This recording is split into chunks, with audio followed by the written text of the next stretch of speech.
नमस्कार साथियों। तो आज है 22 जून 2025। बात करेंगे इस वीडियो में भारत की largest private sector bank HDFC bank limited की subsidiary company HDB financial IPO के बारे में। दोस्तों, इस वीडियो में हम इस आईपीओ के बारे में एकदम डिटेल में बट बहुत ही सरल भाषा में समझने की कोशिश करेंगे। इस आईपीओ की एक एक डिटेल, कंपनी क्या करता है, कंपनी की फाइनेंशियल बैलेंस शीट, कंपनी की एक एक valuation, P ratio, PB ratio, debt कितना है कंपनी के ऊपर, आईपीओ की प्राइस बैंड, कब से कब ये बाजार में लॉन्च होगा, कब बाजार में लिस्ट होगा, और most important part, grey market premium यानी जीएमपी कितना चल रहा है आज की डेट पे।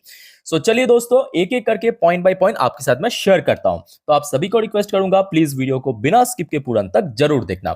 सबसे पहले समझते हैं कंपनी करता क्या है। देखिए, HDFC bank basically banking company है। इसका ही एक subsidiary company HDB financial service limited basically एक एनबीएफसी कंपनी है। एनबीएफसी मतलब जिन सब कंपनी के पास बैंकिंग लाइसेंस नहीं है बट बाकी जो फाइनेंशियल काम कर सकता है, यानी non banking financial company, NBFC. Company की जो मेन फोकस रहता है यहाँ पे प्रॉपरली मेंशन किया, रिटेल रिटेल जो कस्टमर्स को। तो इसका मतलब क्या है, देखिए ये हो गया कंपनी एचडीबी फाइनेंशियल।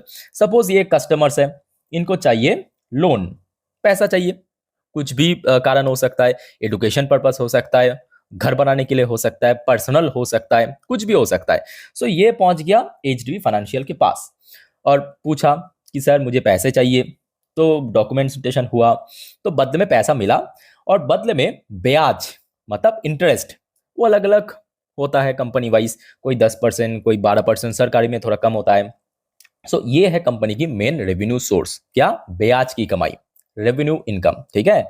कंपनी की इनकम मतलब जो इनकम की ब्रेकडाउन बहुत ही सरल है। बेसिकली कंपनी रिटेल को फोकस्ड करते हैं। इसके अलावा देखिए और भी बहुत सारे इंपॉर्टेंट सेगमेंट है बिजनेस वर्टिकल्स में। एक बार मैं आपको दिखा देता हूँ पार्ट बाई पार्ट करके। देखिए जैसे कि एंटरप्राइजेस लेंडिंग हो गया, कोई कंपनी को, बड़े कोई कॉर्पोरेट कंपनी को पैसे की चाहिए, वो भी पहुंच जाते हैं, बदले में ब्याज। वही एसेट फाइनेंसिंग हो गया, कंज्यूमर फाइनेंसिंग हो गया। ठीक है। तो कंपनी की मेन जो बिजनेस है वो एनबीएफसी, जो नॉर्मल एक जनरल एनबीएफसी कंपनी करता है वही है, फंडिंग करना, दूसरे कंपनी को फाइनेंसिंग करना, बदले में ब्याज लेना। ठीक है। अच्छा, दूसरी बात यह है कि ये बहुत पुराने कंपनी नहीं है। ये इनकॉर्पोरेटेड हुआ था 2007 में। 2007 में, मतलब 20 साल भी अभी पूरा नहीं हुआ। अच्छा, अब सवाल उठता है कि क्या सर इस सेक्टर में कोई और कंपनी या बड़े कंपनी लिस्टेड नहीं है? अरे ढेरों सारे आपको कंपनी मिल जाएगा, एक से बढ़कर एक तगड़ा तगड़ा कंपनी बाजार में लिस्टेड है। कुछ तो निफ्टी फिफ्टी की बात है, जस्ट लाइक बजाज फाइनेंस को उठा लीजिए, इस सेक्टर की टॉप कंपनी है। या अगर हम पूरे लिस्ट को उठा के देखिए तो आप देखिए बजाज फाइनेंस के अलावा Cholamandalam finance, Shriram finance, Muthoot finance, Bajaj Finserv, SBI card, Sundaram finance, L&T finance, ऐसे ढेरों सारे कंपनी आपको दिख जाएगा, सेम टू सेम सेक्टर से बिलोंग करता है, जो कि बाजार में ऑलरेडी लिस्टेड है। एक तो इस पर्टिकुलर फील्ड में बहुत ज्यादा कंपटीशन है। तो यहां तक क्लियर हो चुका है। अच्छा, कंपनी के बारे में आपको बता दिया कि कंपनी करता क्या है, क्या बिजनेस है, एनबीएफसी का मतलब क्या है। जिसके देखिए एनबीएफसी का मतलब बहुत सिंपल है।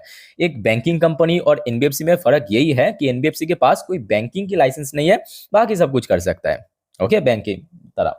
अच्छा, इसके अलावा देखिए कंपनी की जो बैलेंस शीट, ये मैं बार बार आपको कहता हूं, चाहे वो लिस्टेड फर्म हो, चाहे वो आईपीओ हो, कोई भी कंपनी में निवेश करे ना करे, जो भी आपका सोच है, बट सबसे पहले बैलेंस शीट को जानना समझना इंपॉर्टेंट है, क्योंकि वही कोई भी कंपनी की क्या होता है, बैकबोन। ठीक है। यहाँ पे हम बात करेंगे, मतलब कंपेयर करेंगे तीन अलग अलग डिफरेंट फाइनेंशियल ईयर की। ये देखिए, ये हो गया फाइनेंशियल 23, ये हो गया फाइनेंशियल 24, और ये हो गया फाइनेंशियल 25, मतलब ये बीता हुआ फाइनेंशियल ईयर पे। एसेट क्वालिटी जो है कंपनी का लगातार इंप्रूव किया। जैसे कि यहाँ पे आप देख सकते हो 70,000 करोड़ के ऊपर था, उसके बाद 92,000 करोड़ क्रॉस कर किया, अभी 1 लाख करोड़ क्रॉस कर चुका है। ठीक है। अच्छा, रेवेन्यू की बात करें, मतलब कंपनी कमाता कितना है। फाइनेंशियल ईयर 23 में कंपनी का जो टोटल रेवेन्यू था 12,402 करोड़। फाइनेंशियल 24 में इंक्रीज हुआ, बहुत अच्छी बात है, 14,171 करोड़। फिर देखिए फाइनेंशियल 25 में 16,300 करोड़। तो मतलब कंपनी की रेवेन्यू ग्रोथ बहुत ही कंसिस्टेंट हमें देखने को मिला। अच्छा, उसके बाद प्रॉफिट आफ्टर टैक्स, मतलब कंपनी अल्टीमेटली कमाया कितना, नेट प्रॉफिट कितना। फाइनेंशियल 23 में था 1,959 करोड़, चलो बेहतर।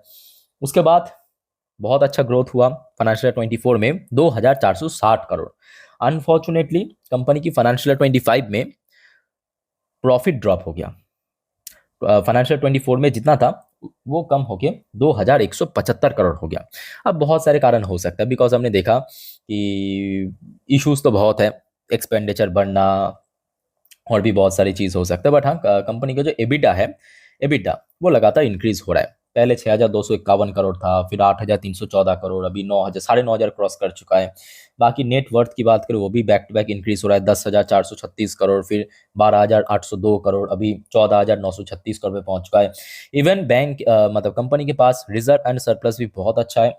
फाइनेंशियल 23 में था 10,645 करोड़, फिर देखिए 24 में 12,949 करोड़, 25 में 15,000 करोड़ क्रॉस कर चुका है। टोटल बोरिंग भी लगातार बढ़ता जा रहा है। सो ओवरऑल बात करें, ठीक है, एक जगह पे थोड़ा सा हमें कमी दिखाई दिया, वह है कंपनी की नेट प्रॉफिट जो है, मतलब प्रॉफिट आफ्टर टैक्स, फाइनेंशियल 25 में थोड़ा सा ड्रॉप हुआ है ईयर ऑन ईयर बेस पे। अदरवाइज यहाँ पे कोई इशू नहीं है। अच्छा, थोड़ा सा वैल्यूएशन भी देख लीजिए, मतलब ये जो आईपीओ लाया जा रहा है आप लोगों के लिए, तो उसमें वैल्यूएशन क्या रखा जा रहा है, ये बहुत इंपॉर्टेंट है। जैसे कि as per latest update, ROE, return on equity 14.72%, debt per equity, तो मतलब कंपनी पर कर्जा है, एकदम डेट फ्री कंपनी नहीं है। डेट पर इक्विटी 5.85, काफी ज्यादा ही है, याद रखना। Price to book value, PB ratio ठीक ठाक है 3.72। अच्छा, उसके बाद अर्निंग पर शेयर, ईपीएस, देखिए प्री आईपीओ, आईपीओ लॉन्च होने से पहले, मतलब बाजार में लिस्ट होने से पहले 27.41, जैसे ये बाजार में लिस्ट होगा 26.29।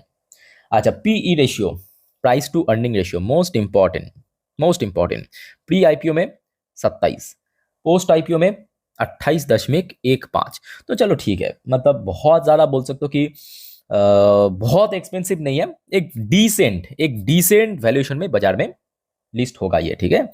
अच्छा, तो यहां तक क्लियर हो चुका है ना? अभी तक कोई डाउट वाउट है कमेंट करके बताइए। अब चलिए थोड़ा सा हम आईपीओ के ऊपर देखते हैं, आईपीओ की जो जितने भी डिटेल यहाँ पे मिला है।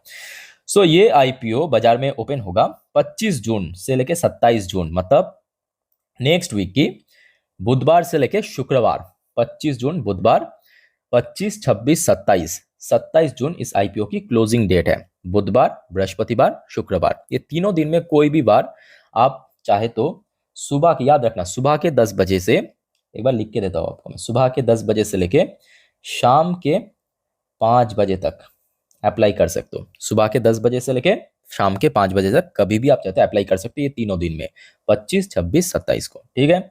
आज उसके बाद इसमें जो शेयर रखा गया है, उसमें जो फेस वैल्यू एक एक शेयर की 10 रुपए प्रति शेयर, चलो बढ़िया। अच्छा, most important, price band, issue price, lower price band रखा गया, अरे सॉरी, लोअर प्राइस बैंड रखा गया 700, अपर प्राइस बैंड रखा गया 740। बट आप सभी रिटेल इन्वेस्टर्स को मैं कहूंगा, क्योंकि देखिए इस आईपीओ की डिमांड काफ़ी ज़्यादा है, मतलब काफ़ी दिनों से लोग वेट कर रहे थे, काफ़ी मोस्ट अवेटेड आईपीओ आप बोल सकते हो, तो जिसके कारण एक अच्छा रिस्पॉन्स होने का उम्मीद है। सो आप सभी को मैं यही कहूँगा कि हमेशा अपर प्राइस बैंड यानी 740, इसको ही बीडिंग करना, 710, 720 करने की जरूरत नहीं, नॉर्मली 740 है तो कट ऑफ प्राइस, वहां पे देखना कट ऑफ प्राइस लेके, ठीक है, कट ऑफ प्राइस में टिक करना, ओके। अच्छा, लॉट साइज, देखिए एक लॉट अगर आपको इसमें अप्लाई करना है तो टोटल 20 क्वांटिटी की शेयर ऑर्डर प्लेस करना पड़ेगा आपको।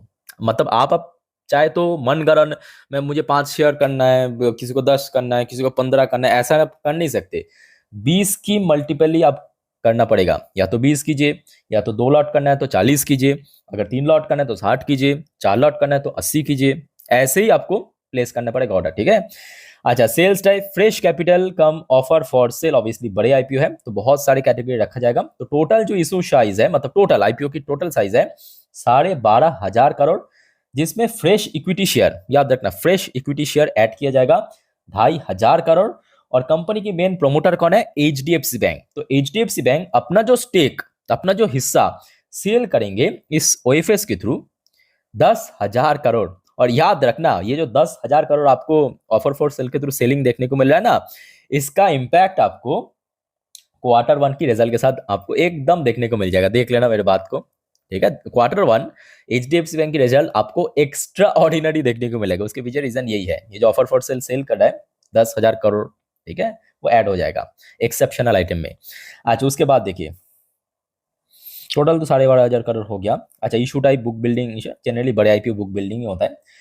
लिस्टिंग है, जब ये बाजार में लिस्ट होगा, बीएससी एनएससी दोनों ही स्टॉक एक्सचेंज में लिस्ट होगा। अच्छा, अब थोड़ा सा हम देख लेते हैं उसके बाद। अच्छा, अलग अलग कैटेगरी मोस्ट इंपॉर्टेंट देख लीजिए। क्यूआईबी क्वालिफाइड इंस्टीट्यूशनल बायर्स के लिए टोटल जो पोर्शन रखा गया 44.92%, ऑलमोस्ट 45% के आसपास। NI category non institutional investors category में 13.48% रखा गया।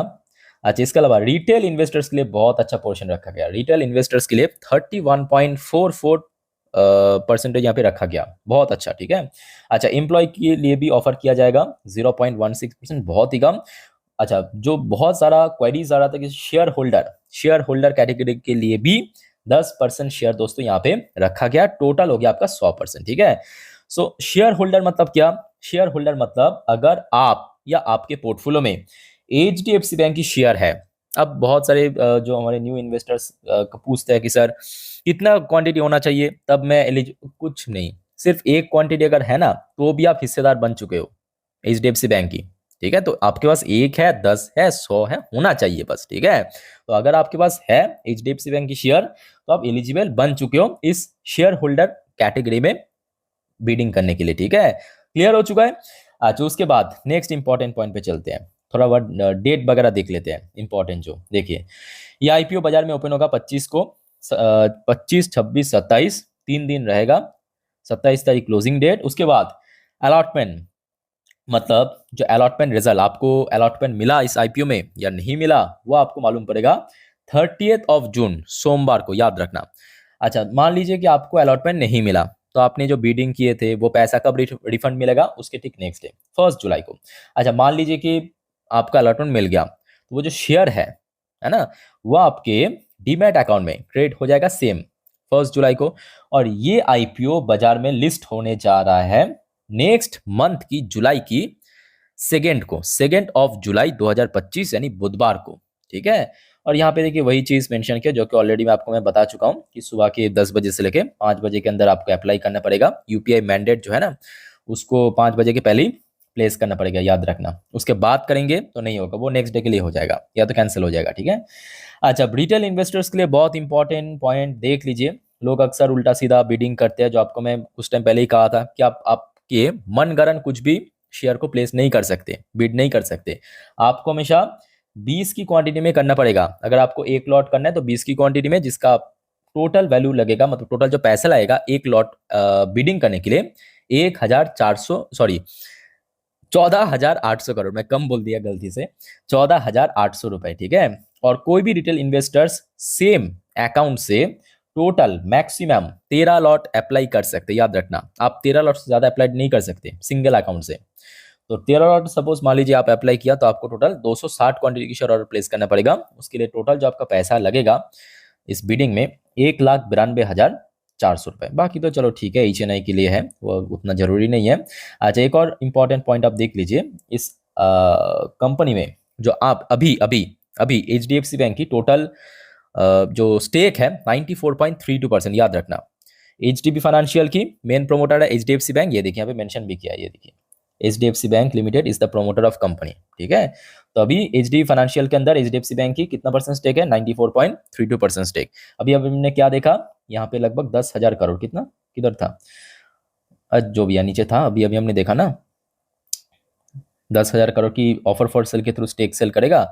तो उसके बाद जैसे स्टेक सेल होगा, जब ये आईपीओ बाजार में लिस्ट हो जाएगा तो उसका स्टेक जो है कम होके 74.19% हो जाएगा।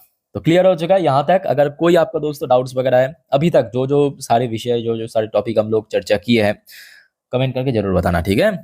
अच्छा, उसके बाद चलते हैं next important point, GMP grey market premium. अब देखिए आप ये तो कोई छोटे मोटे कंपनी नहीं है कि सीधा सीधा 50%, 80%, 100% निकल जाएगा। तो ये भी आपको ध्यान में होना चाहिए। ऑब्वियसली 12,500 करोड़ की मेगा आईपीओ, तो उस हिसाब से प्रीमियम उतना आपको देखने को नहीं मिलेगा। देखिए ये 19 जून की अपडेट है, 90 रुपये चल रहा था। इसका जो शेयर प्राइस रखा गया है 740, याद है आपको 740। सो 740 को 90 रुपये प्रीमियम। अच्छा, 20 जून को चल रहा था 75 रुपये, थोड़ा बहुत ड्रॉप हो गया। 21 जून को लास्ट नाइट को ये जब अपडेट हुआ था तब था 85 रुपये। सो मतलब अगर हम लास्ट नाइट की अपडेट के हिसाब से मान लीजिए इसका जो प्राइस रखा गया था आईपीओ में मैक्सिमम 740, तो उसके हिसाब से ऑलमोस्ट वही 11% के आसपास चल रहा है ना, 11-12% के आसपास चल रहा है। तो मैं कहूँगा एक बड़े आईपीओ के हिसाब से ठीक ठाक है, क्योंकि इसके पहले भी आपने देखा था बहुत सारे बड़े बड़े आईपीओ बाजार में लिस्ट हुआ था, चाहे आप हुंडई की बात करें, पेटीएम की बात करें, आईआरएफसी की बात करें, एलआईसी की बात करें, तो प्रीमियम बहुत कम था, बहुत कम, मतलब कुछ कुछ आईपीओ का तो डिस्काउंट में चल रहा था 1% 2%। तो उस हिसाब से अगर हम बात करें इस आईपीओ में 11-12% प्रीमियम भी मैं कहूँगा एनफ है, ठीक है। सो दोस्तों जितने भी इंपॉर्टेंट टॉपिक्स था इस आईपीओ के ऊपर मैं आपके साथ पार्ट बाय पार्ट करके शेयर करने की कोशिश किया।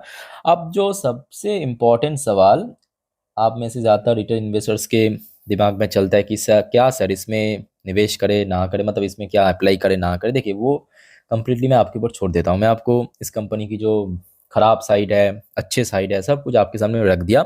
अब आप खुद डिसीजन लीजिए, अगर आपको ठीक ठाक लगे तो डेफिनेटली जाइए, ठीक है। अगर आपको ठीक ठाक ना लगे तो इग्नोर कीजिए। बट हाँ, अगर आपको जाना है, मैं आपको एक ही बात कहूँगा कि सिर्फ और सिर्फ शॉर्ट टर्म गेनिंग के लिए मत जाना। अगर आपको जाना ही है लॉन्ग टर्म की व्यू से जाना, मतलब लॉन्ग टर्म की पॉइंट ऑफ व्यू से जाना, ठीक है। सो दोस्तों आगे और भी बहुत सारे इंपॉर्टेंट टॉपिक पर हम चर्चा करेंगे। और याद रखना हमारे जो main channel stock market India पे मैं हर रोज अपडेट देता हूँ, जैसे कि इसके पहले इस चैनल पे देता हूँ। तो अगर आपने उस चैनल को सब्सक्राइब नहीं किया या आपको नहीं मालूम तो जाइए सब्सक्राइब करके रखिए, लिंक आपको नीचे डिस्क्रिप्शन बॉक्स में मिल जाएगा। और इस चैनल पे भी दोस्तों जल्द ही हम लोग लाइफ के ऊपर या और भी बहुत सारे टॉपिक के ऊपर अपडेट देंगे, ठीक है। सो इस वीडियो को वाइंड अप करता हूँ। टेक केयर, बाय बाय, जय हिंद।